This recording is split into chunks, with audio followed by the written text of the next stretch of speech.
Si on veut avoir une idée à peu près précise du temps qu'il fait en matière de finances publiques et particulièrement de dépenses culturelles, je crois qu'il faut déjà savoir d'où on vient. Ensuite, il faut peut-être se poser la question des effets de la crise sur le développement culturel en général et particulièrement sur le financement de la culture. Et ensuite, tirer peut-être quelques enseignements.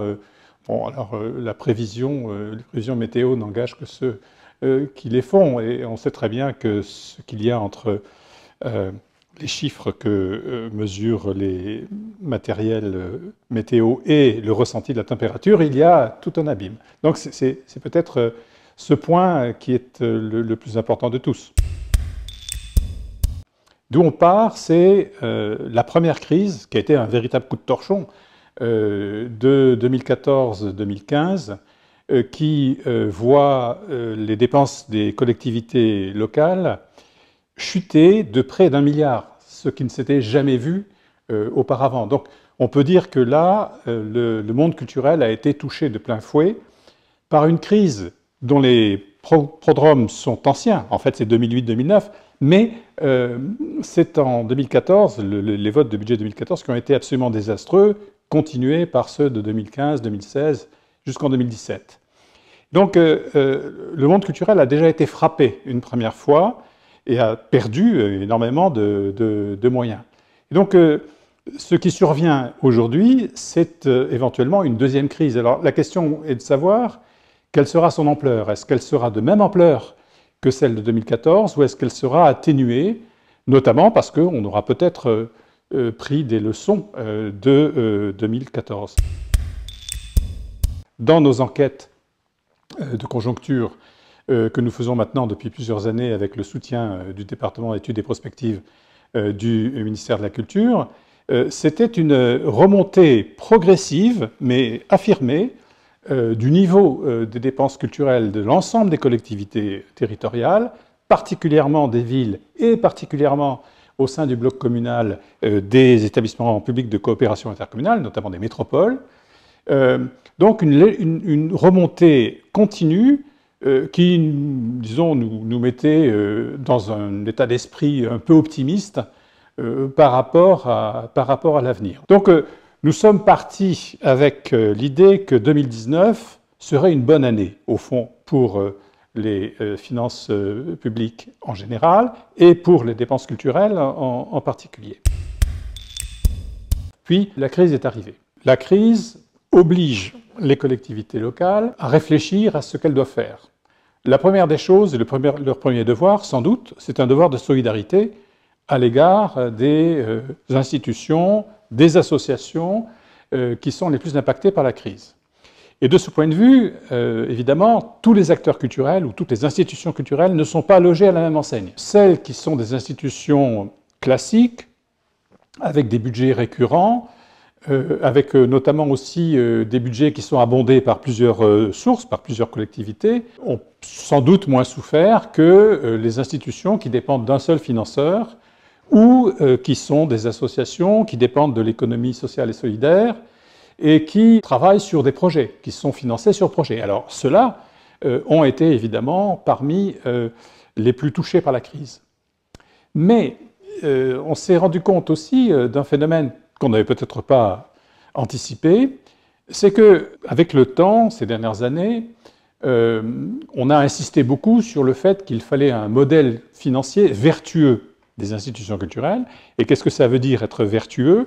Eh bien, ça veut dire faire beaucoup d'autofinancement. Or, que se passe-t-il lorsque les gens ne peuvent plus sortir, lorsqu'ils ne peuvent plus payer leurs billets? Eh bien, cette part d'autofinancement se dégrade très rapidement et met l'institution dans une difficulté énorme.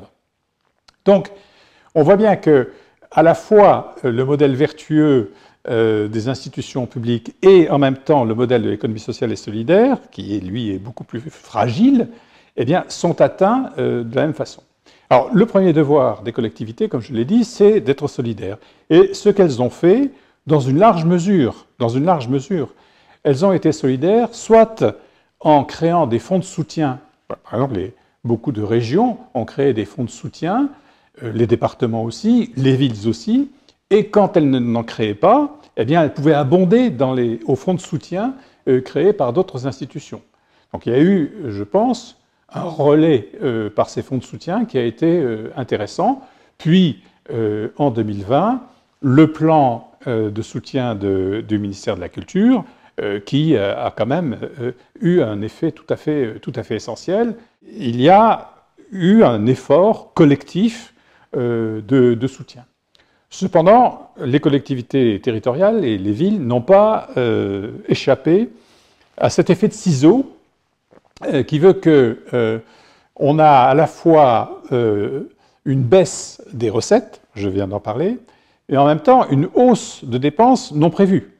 Toute la hausse des dépenses qui concerne eh bien, les mesures d'hygiène qu'il a fallu prendre, les masques, le télétravail, donc tout un ensemble de dépenses qui n'étaient pas prévues, qui ont grevé les budgets. À la fin de l'année 2020, le problème des collectivités locales, c'est de savoir comment elles vont gérer cet effet de ciseau sur la suite, et notamment sur le budget 2021.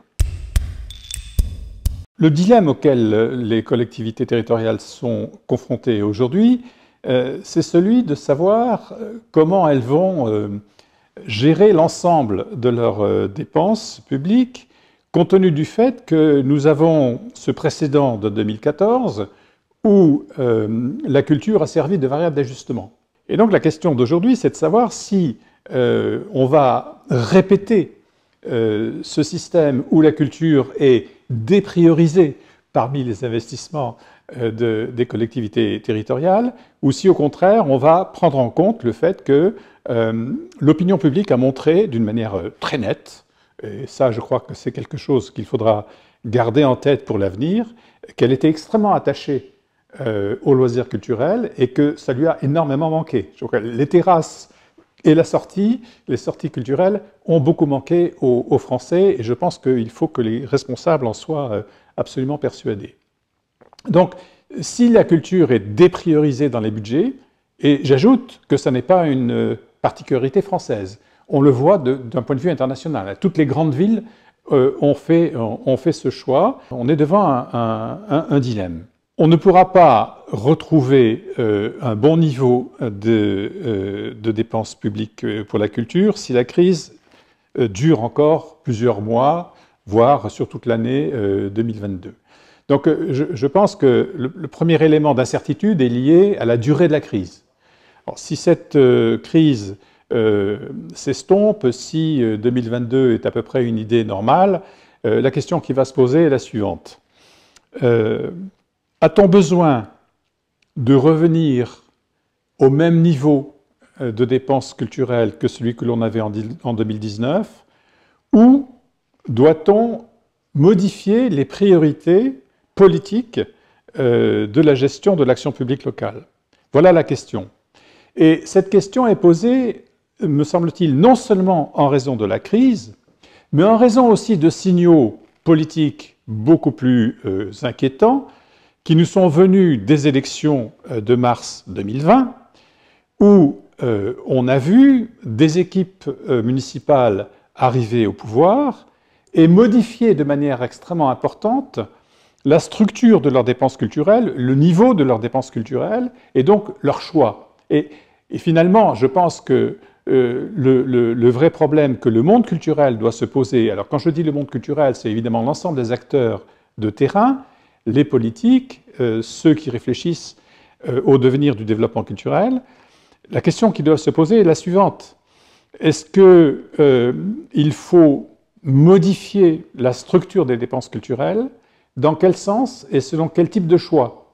Et aujourd'hui, on voit bien que cette question du choix est la plus difficile, puisqu'il y a une opposition assez nette.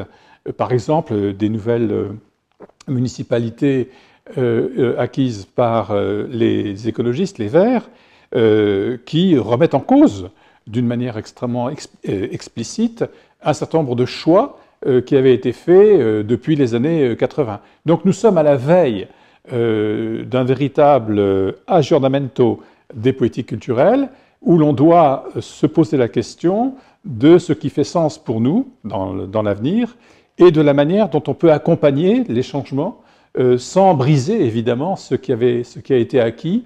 Et je pense qu'il y a là des éléments d'analyse à faire que la crise actuelle permet d'éclairer.